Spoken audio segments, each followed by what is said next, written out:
Before we get into today's show, let me tell you about the latest deal from Mike Lindell, MyPillow. Once again, the big box stores have canceled their orders simply because they don't agree with Mike Lindell's politics. They don't like it because he supports President Trump. Well, he's going to pass that savings on to you. No more middleman. And boy, does he have some great deals on the Giza Dream Sheets and the Percal bed sheets. Listen to this. Giza Dream queen size, normally $139.98. Your wholesale price, $69.99 when you use promo code Joey. King size, only $79.99. The Percal queen size, normally $89.98. Your wholesale price, $29.98 when you use promo code Joey. Just call 1-800-893-4059 or go to MyPillow.com. Always use promo code Joey. Free shipping options available. This allotment's not going to last very long. When they're gone, they're gone. MyPillow.com.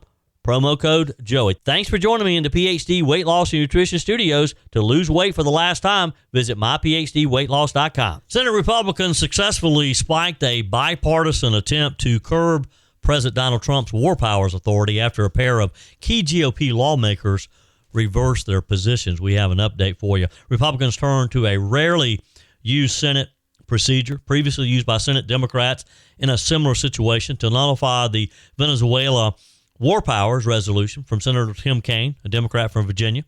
The successful effort came after 5 Senate Republicans joined all Senate Democrats to advance the resolution last week. But, typical D.C. politics, that was then, this is now. And everything changed yesterday. Again, we have the latest for you in today's show. It was another one of those aha moments in a Senate abortion hearing yesterday when Senator Josh Hawley asked a simple question. Can men get pregnant? Now, you and I know the answer, but it seemed to stump the Democrat activist speaking to the Senate committee. She was a doctor, by the way. More on this in today's show as well. And a video has gone viral of federal law enforcement agents being forced to leave a Mexican restaurant in St. Paul, Minnesota, after diners began shouting and cursing at them, demanding they leave the business. It's a busy one. Let's jump right in and get started. I told you we'd be back. And ye shall know the truth, and the truth shall make you free. It's Joey Hudson. I wanted to name it the Joey Hudson bill, but, they don't allow you to put names on bills. But I wanted to call it the Joey Hudson bill because I know that one's been near and dear to you for a number of years. That's how it's done. Let your voice be heard. And the truth shall set you free. Here's Joey Hudson. All right, let's walk through what happened in the U.S. Senate yesterday, because this is one of those moments that tells you a lot about power and about how Washington really works when the stakes are high. Last week and leading into this week, Senate Republicans successfully shut down a bipartisan effort to curb the president's war powers. And they didn't do it very quietly. They did it with the procedural maneuver most Americans have never heard of. And it required a razor-thin vote and a very clear message. This president is not going to be boxed in by Congress when it comes to national security.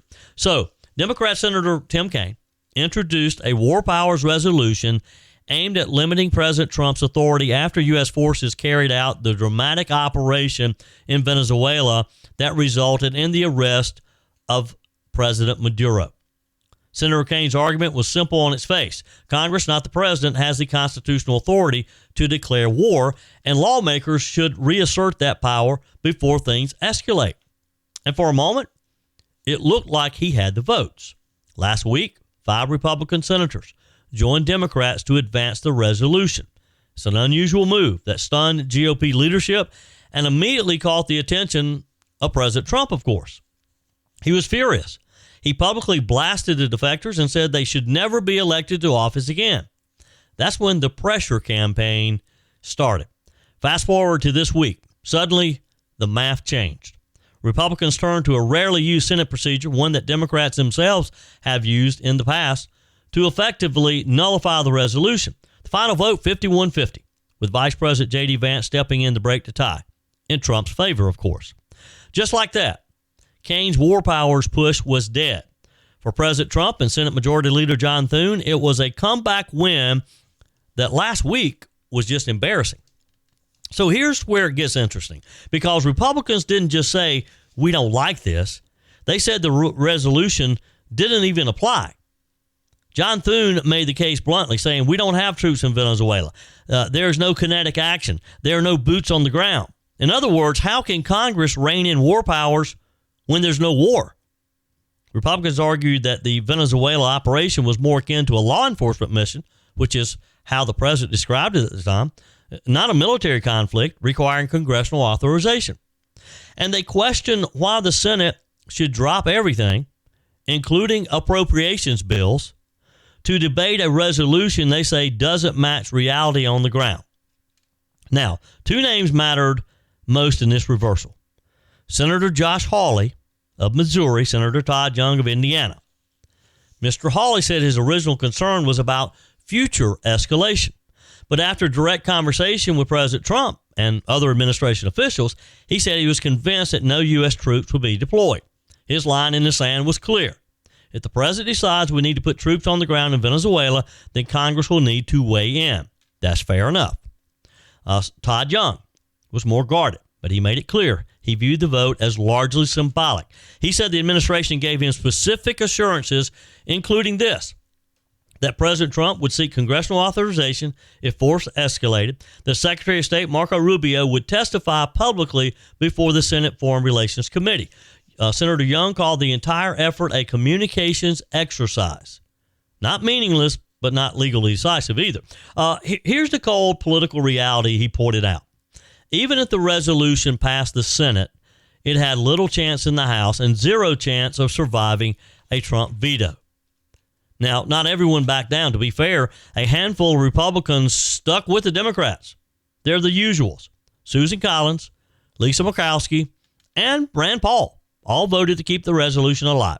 Paul, in particular, has long argued that Congress has surrendered too much war authority to presidents of both parties, not particularly to President Trump, but to all presidents.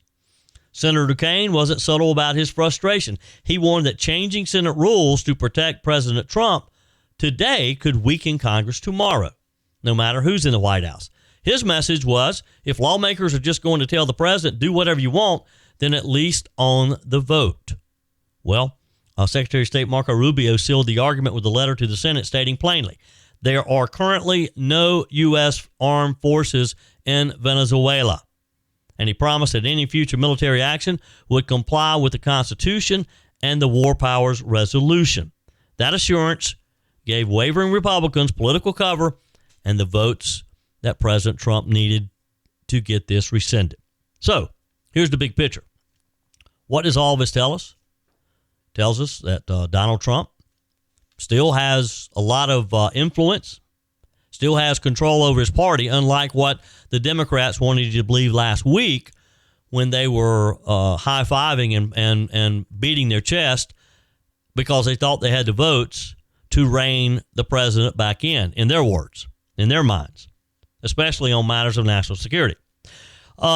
Second, Congress talks a big game about reclaiming war powers. But when push comes to shove, few lawmakers are willing to force a real confrontation with a sitting president, especially this sitting president, Donald J. Trump. And then finally, the process matters, how this is done. The Senate didn't just vote this down. It used a procedure to kill it, sending a signal that leadership, they're not just interested in symbolic fights that go nowhere. And this is Washington at its best. They play games. They're a bunch of adults in the U.S. House, in the U.S. Senate, and it's like a chess game. And when you get all these procedural moves and all that's going on, again, maybe I should better describe it as a game of chicken rather than chess, because that's what they're doing. They're trying to see who is going to chicken out first. So whether you love what's going on or the process or you hate it probably depends on whether you support the guy in the Oval Office. And I suspect in most everybody's who's listening today, you support Donald Trump. Here's the reality. For now, Trump's authority stands. Yes, there were still the usual suspects who call themselves Republicans in the Senate who voted against this. We can always count on a certain number of them to do so. And we can typically guess who that's going to be. Susan Collins, Lisa Murkowski, you can always count on them when they have the opportunity, have the cover to vote against Donald Trump. Rand Paul, sometimes. I truly believe that in this case, Rand Paul wasn't just voting no to oppose Donald Trump. Rand Paul has always argued against having less authority in the executive branch of the government. So we'll see. We'll see how this shakes out. For now, most of the Republicans stood by Donald Trump. For now, Donald Trump is not going to have any potential war power stripped. He's still the commander-in-chief. He's still issuing the orders, and that's how it should be. Text me, email me, joeyhudson.com. Love to hear from you. It's not your fault that losing weight is getting harder and harder. You're eating better, you're moving more, but your body isn't responding the way it used to. That's not willpower, that's metabolism. And believe me, I've learned so much about the metabolism from the folks at PhD Weight Loss, and it's made a huge difference in my life. Joey Hudson here. For many people, years of dieting quietly slows the metabolic system down, so the harder you try, the less progress you see. At PhD Weight Loss, they help people identify what's actually blocking fat loss, and they fix the root cause, not just count calories. If you want to understand why your body isn't cooperating, call PhD Weight Loss now and mention Fix My Weight Loss to unlock the New Year's special. It's free, it's personalized, and it could explain everything. Call 864-644-1900 and say Fix My Weight Loss. That's 864-644-1900 and say Fix My Weight Loss to get started today. You can also find them online at myphdweightloss.com. That's myphdweightloss.com. Start the new year off right and fix your weight loss. We now know, according to the New York Post, that veteran ICE agent Jonathan Ross, the officer at the center of the fatal shooting of Renee Nicole Good, suffered internal bleeding after being hit by her SUV during the chaotic confrontation that has pretty much dominated the news since then. The Department of Homeland Security confirms that Mr. Ross was hospitalized. He was treated, then released later that same day. So no, this wasn't some exaggerated excuse. This was a federal officer injured in the line of duty while trying to do his job. And there's video, body cam style footage that shows how it all went down. We've all been able to see it. Mr. Ross approached the car, calm, professional. Ms. Good's wife, Rebecca, is outside the vehicle taunting and provoking him. She tells him, quote, "Go get yourself some lunch, big boy." The atmosphere is already hostile. Then an ICE officer moves in to open the car door, and Rebecca yells, "Drive, baby, drive." That's when it turns deadly. Renee hits the gas. The vehicle lurches forward, striking Ross on the driver's side. You can hear the impact. His camera jolts, and in a split second, he fires 3 shots. The car speeds off. The woman behind the wheel is dead within minutes. Now, some of the left are painting this as some kind of cold-blooded execution by ICE. Protesters, of course, have flooded the streets in Minneapolis and all around the country, New York City, Los Angeles, all around, claiming this was murder and demanding that the president shut ICE down completely. But facts do matter. I mean, that's what we do. We get to the truth. The video is clear, and you can see it from multiple angles. And this is not just video from ICE. This is video from a lot of people standing by. An officer gave lawful orders. The suspect refused. Her so-called wife encouraged her to flee. The car became a weapon, and the officer responded exactly how he was trained to do, according to a number of law enforcement officials. Now, DHS Secretary Kristi Noem is standing by the agent, saying that he followed policy, he followed training, and had every reason to defend himself. So let me ask you this. If someone accelerated a car into a law enforcement officer and that officer didn't respond, what would the headline say then? Would they care that the officer was dead because he hesitated? And by the way, this officer wasn't targeting peaceful grandmas baking casseroles. This was part of a larger federal operation in Minnesota's that had already taken violent criminals off the street. Hundreds and thousands of violent criminals, including murderers and child rapists. The other day, I went through a complete list of some of the bad guys that have been taken out of Minneapolis just recently, and they do include people who have been convicted of murder multiple times, men who have raped and sodomized children. And by the way, they're in the country illegally to begin with, so they're breaking the law there. But somehow the outrage is all about the ICE agent who defended himself, not the predators being rounded up. Meanwhile, GoFundMe campaigns are raking in millions for the family of the woman who ignored law enforcement. Yep, millions of dollars. Used her car as a battering ram and unfortunately died in the process. They keep painting this picture of this woman, this mother of three. Now, you do understand that we have since learned that, yes, she has birthed 3 children. Her first 2 children, who are older now, with her first husband, are with her first husband. The father has custody of these kids. They have lived with him since they were children because I guess she's not too motherly. She went on and she married another man. They had a child. Unfortunately, he passed away from cancer, I believe it was. And so she's left with this young boy. And according to reports, and there have been some conflicting reports, but according to most of the reports, that child was with the grandparents when this happened, thank goodness. I don't know that she's really that involved in that child's life. She would rather be off with her girlfriend protesting something that Donald Trump has done. Now, no mention of ICE agents' family in any of these articles that are just praising her. It's like he's the bad guy. Doesn't matter that he has a family too. Doesn't matter that his life was in jeopardy. Just doing his job, doing what you and I pay him to do. No $1 million fund for his trauma or recovery. This is the climate that we're living in, unfortunately.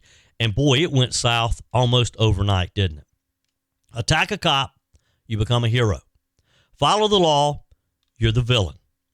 It's backwards, it's dangerous, and it's exactly what happens when the far left gets to rewrite reality. And this is where we come in. This is where we have to step in the gap, and we have to be sure that the truth is told, that we don't let the left and the mainstream media get so wrapped up in this that they rewrite what the actual reality was that day. And I know we've spent a lot of time talking about it. You're almost to the point that, I'd just like to hear another story rather than what's happening in Minneapolis. But again, as I've said over and over, this is just a replay of the George Floyd. I would think that people in Minneapolis would be tired of this.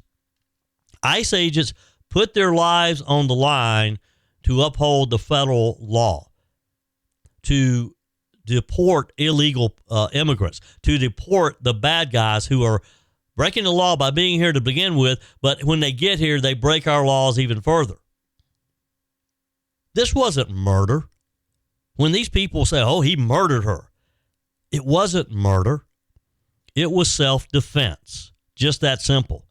And the real tragedy here is that some Americans would rather blame our own law enforcement than the criminals they're trying to stop. It's just that simple. I was at a Crime Stoppers event yesterday in Greenville. January is Crime Stoppers Appreciation Month. And I made a point to make sure that every law enforcement officer in that room, that I took a minute to tell them how much I appreciate what they do for our community. Because they get up, they put the uniform on every day. They don't know if they're going back home to their family or not, because that's just how quickly things can change. You know it, I know it, and we got to be sure that the rest of the world knows it, and we keep reminding them, these are our heroes. These are people who keep us safe, and we got to support them. It's just that simple. All right, let's talk about a moment in Washington this week that went viral for a very simple reason. because it exposed just how upside down our national conversations have become. Not going to surprise you, probably. It happened during a Senate hearing with a pretty serious title: Protecting Women, Exposing the Dangers of Chemical Abortion Drugs. Wasn't a cable news panel, wasn't a college campus protest. This was the United States Senate hearing inside the Dirksen Senate office building in front of cameras under oath. And yet somehow it turned into a national debate over one basic question: can men get pregnant? Now, the moment that set everything off, Florida Senator Ashley Moody was questioning an OBGYN witness, Dr. Nisha Verma. Senator Moody asked a straightforward question: can men get pregnant? It's not a trick question. Wasn't a word game. It was just simple biology, or at least it should be. Instead of answering yes or no, the doctor hesitated. She said she wasn't sure where the question was going. She talked about treating patients with, quote, different identities. She cautioned against framing the issue in binary terms. You kind of know where this is headed, don't you? That's when Missouri Senator Josh Hawley jumped in. And Hawley didn't raise his voice. He didn't insult anyone. He didn't posture. He simply said, the goal is the truth. Can men get pregnant? Then he clarified. The goal is to establish a biological reality. Yes or no? Still, she did not answer. I want you to hear parts of this. Thank you, Mr. Chairman. Since you bring it up, why don't we just start there? Dr. Verma, I wasn't sure I understood your answer to Senator Moody a moment ago. Do you think that men can get pregnant? I hesitated there because I wasn't sure where the conversation was going or what the goal was. I mean, I do take care of patients with different identities. I take care of many women. I take care of people with different identities. And so that's where I paused. I think, I wasn't sure where you were going with that. Well, the goal is just the truth. So can men get pregnant? Again, the reason I paused there is I'm not really sure what the goal of the question is. The goal is just to establish a biological reality. You just said a moment ago that science and evidence should control, not politics. Absolutely. So let's just test that proposition. Can men get pregnant? I take care of people with many identities, but can men get pregnant? There are many women that can get pregnant. I do take care of people that don't identify as women. Can men get pregnant? Again, as I'm saying, let me just remind you what you testified to a moment ago. Science and evidence should control, not politics. Absolutely. So can men get pregnant? You're a doctor, I think. Science and evidence should guide medicine. Do science and evidence tell us that men can get pregnant? Biological men, can they get pregnant? I also think yes/no questions like this are a political tool. No, yes/no questions are about the truth, doctor. Let's not make a mockery of this proceeding. This is about science and evidence, and I'm asking you. You know, the United States Supreme Court just heard arguments yesterday at great length on this question. This is not a hypothetical question. This is not theoretical. It affects real people in their real lives. And you're here as an expert, called by the other side as an expert. And you've been telling us that you follow, right, you're a doctor, and you follow the science and the evidence. So I just want to know, based on the science, can men get pregnant? That's a yes or no question. It really is, I think. I think you're trying to reduce the complexity of a lot. I'm not. I'm trying to get, it's not complex. I'm trying to get to an answer, and I'm trying to test, frankly, your veracity as a medical professional and as a scientist. Can men get pregnant? I think you're also conflating male and female with... No, I'm not conflating male and female. They're two different things. There's biological men and there's biological women. And I want to know, can men get pregnant? What you were talking about is biological... You're not going to answer my question. Biological males. This isn't hard, doctor. Can men get pregnant? Yes or no? Again, I would be more than happy to have a conversation with you that is not coming from a place of trying to be polarized and push. I'm not trying to be polarizing. I'm trying to ask. I think it is extraordinary that we are here in a hearing about science and about women. And for the record, it's women who get pregnant, not men. Can you believe this? And it's even better when you are watching the video and you see the expressions on this woman's face. I mean, that's it. That was the point. Yet in 2026, that women get pregnant, not men. But yet in 2026 America, stating that out loud in a Senate hearing is now considered controversial, that it's considered polarizing. Afterwards, Senator Hawley posted the clip online with a caption that summed it up perfectly. Spoiler alert, men cannot get pregnant. Senator Moody followed up with her own post asking the same question again, simply, can men get pregnant? And just like that, the clip exploded. Now, this wasn't trying to insult anyone, this doctor. It wasn't about mocking anyone's identity. This wasn't about cultural theatrics. It was about whether lawmakers can even establish basic biological facts when crafting public policy, especially policy that affects women's health. And that's the part that should concern everyone, regardless of where you fall on this topic politically. Because if we can't agree on who can get pregnant, how do we have an honest conversation about abortion drugs, side effects, complications, long-term risk? You can't protect women's health if you don't even define what a woman is, at least biologically in a medical context. You would think that a doctor, an OBGYN, could make that definition. Dr. Verma argued that framing the issue as a yes or no was political and that it would further polarize the conversation. But here's the problem with that response. You either have a uterus or you don't. You either can become pregnant or you can't. You either face pregnancy-related risk or you don't. That's it. No politics, no anatomy. And when doctors refuse to acknowledge that under oath, wow. And that's why this clip didn't just circulate among conservatives. It has resonated because it felt emblematic of something bigger, a system that's afraid to say what everyone else knows, what everybody knows. I mean, why would a doctor not be able to simply say yes or no to the question, can men get pregnant? A biological man cannot get pregnant, period. End of sentence. Remember, this hearing wasn't about gender theory. It was about chemical abortion drugs, specifically their safety and oversight. The hearing featured testimony from medical professionals, from Louisiana Attorney General Liz Morrell, focusing on reported adverse health events linked to the abortion pill. These are drugs that are increasingly prescribed via telemedicine, are often mailed without in-person exams. They can involve serious complications if something goes wrong. So Senator Hawley's point was very simple. If we're evaluating risk, we need to be clear about who is actually affected. And that's a woman. That's a biological female. Has nothing to do with ideology, has nothing to do with your political beliefs. It's all biology. Predictably, critics accuse Senator Hawley and Senator Moody of grandstanding, of being insensitive, of politicizing science. Now, here's the irony of this.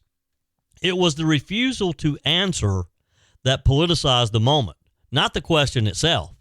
If she had answered that no, men cannot get pregnant, they'd have moved on. It'd been that simple. But no, she's the one who was grandstanding. Had the witness said men cannot get pregnant, the exchange would have ended.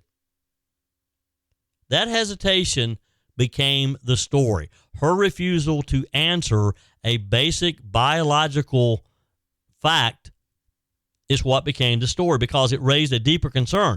Are experts now more worried about ideological landmines than about clear communication, about the truth? The hearing is one of the first big flashpoints on Capitol Hill this year, and it's a preview, I think, probably what's coming.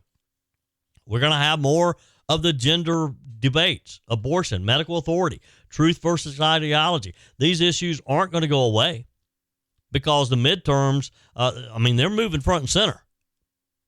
And voters are watching moments just like this and asking themselves a very reasonable question. If our leaders can't answer basic questions honestly, if these medical doctors who are supposed to be the experts, they're advising our leaders, if they can't answer questions, basic questions honestly, how can we trust any of them with the more complex policy decisions? Senator Moody put it bluntly afterwards, saying Democrats are willing to overlook scientific fact in pursuit of unrestricted abortion on demand, even when it puts women at risk. So whether you agree or not, the exchange made one thing clear, and very clear. There's a growing divide between what people experience in real life and what they're told they're supposed to believe in the very elite spaces of the left.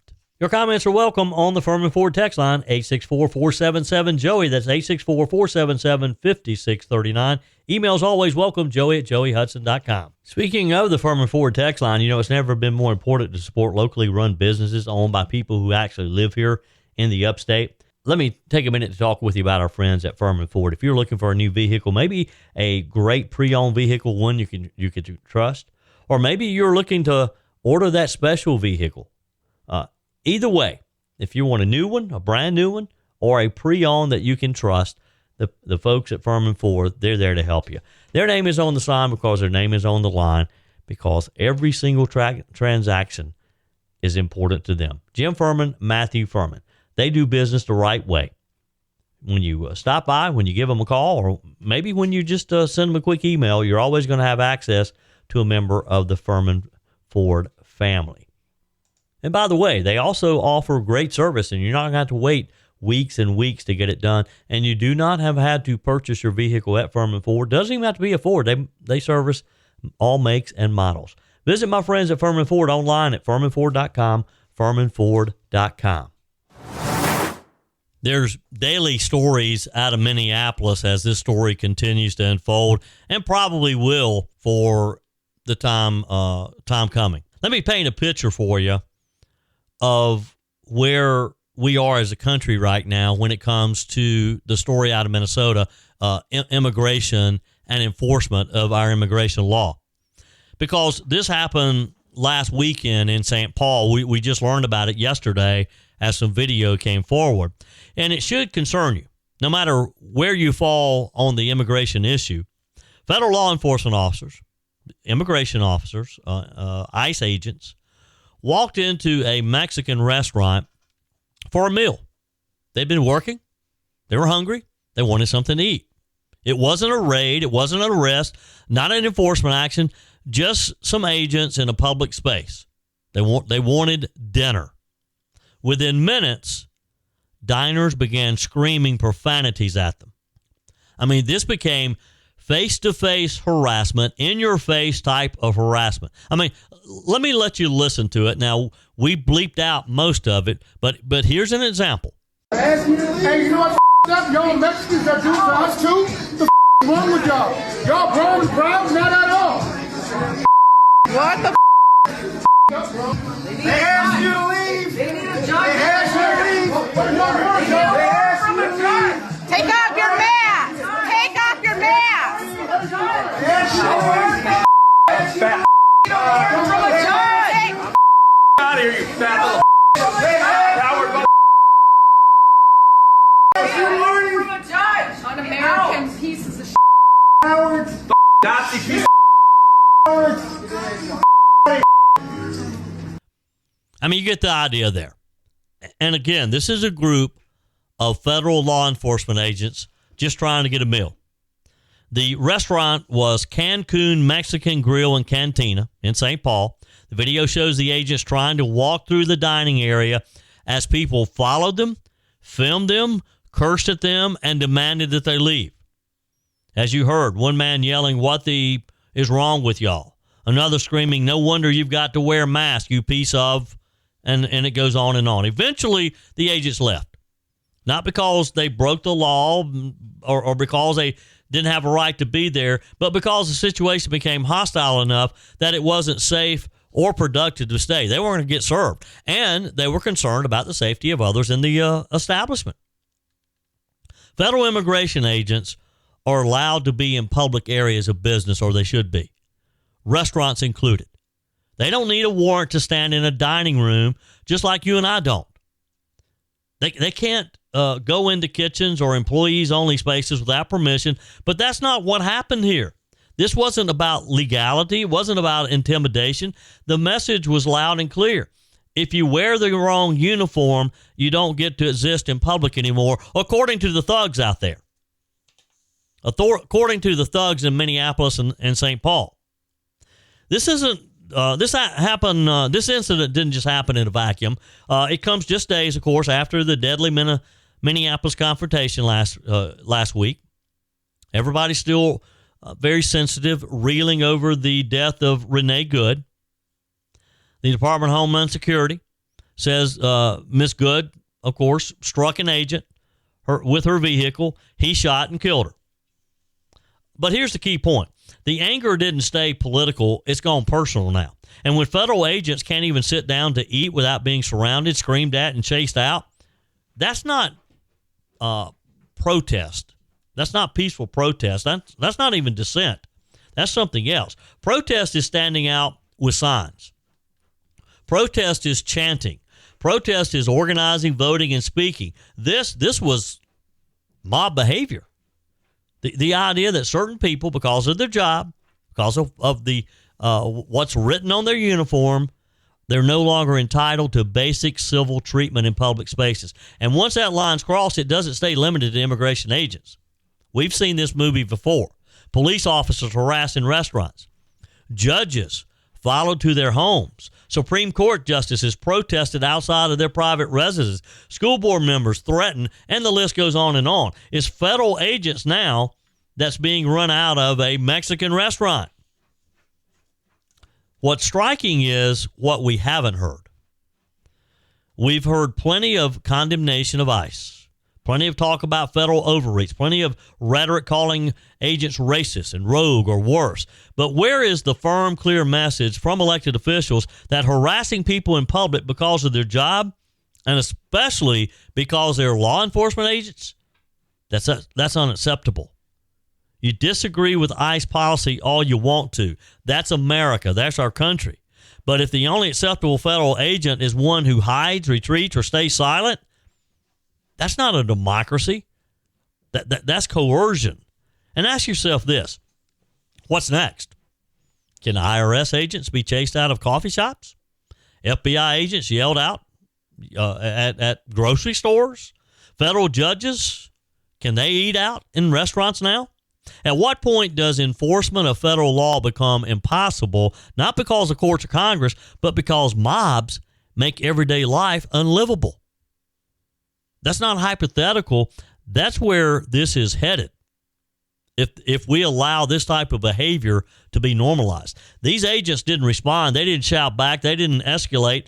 They just walked out, and good for them, which tells you something important. They're being trained to de-escalate because they know tensions are high and because they know one wrong move will be broadcast nationwide. They'll be the next agent, just like the agent was last week. He's being persecuted because he defended himself. He did his job.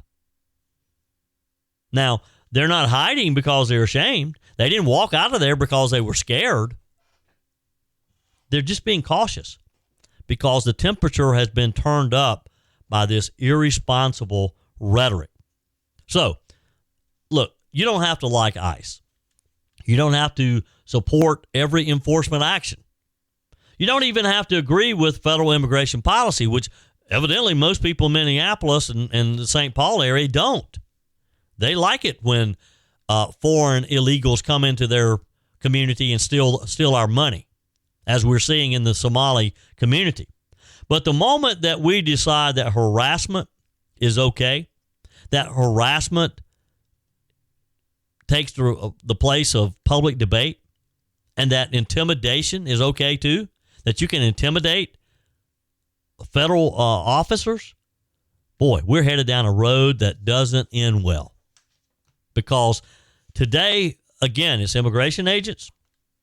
Tomorrow, who is it? What is it? And once mobs decide who's allowed to exist in public, once elected officials allow mobs to make that decision.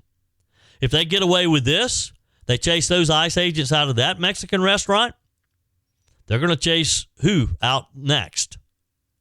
You and me, because maybe we're wearing a MAGA cap. Maybe we're wearing a T-shirt that has freedom on it. That's not who our country is supposed to be, folks. That's not who we are. You agree? Text me, email me, joey@joeyhudson.com. That's it for today's edition of Just the Truth. Thanks for joining me in the PhD Weight Loss Studios. To lose weight for the last time, visit myphdweightloss.com. If you haven't joined my mailing list yet, visit my website, joeyhudson.com. Click on the Connect with Joey button so that you can receive our emails and the most up-to-date news. Also, join me on my YouTube channel. Be sure and like, comment, and subscribe. Just search for Joey Hudson. As always, thanks for spending a few minutes of your day with me. Do me a favor and forward this episode to a few friends. Just click on the share button and send to your contacts. We need to build an army of conservatives to win our country back, and we can do that by continuing to share the truth with our friends and family. Keep those comments coming via the Furman Ford text line, 864-477-JOEY. Email to joey@joeyhudson.com, and I love your messages on the MyPillow message line. Again, that's 864-477-JOEY, 864-477-5639. Be sure and take advantage of the MyPillow special, just $14.88 on the standard MyPillows when you use promo code Joey. Order online at mypillow.com or call 800-893-4053. We're back again tomorrow and hope you'll plan to join us. Until then, remember, God's got this. He's still in control.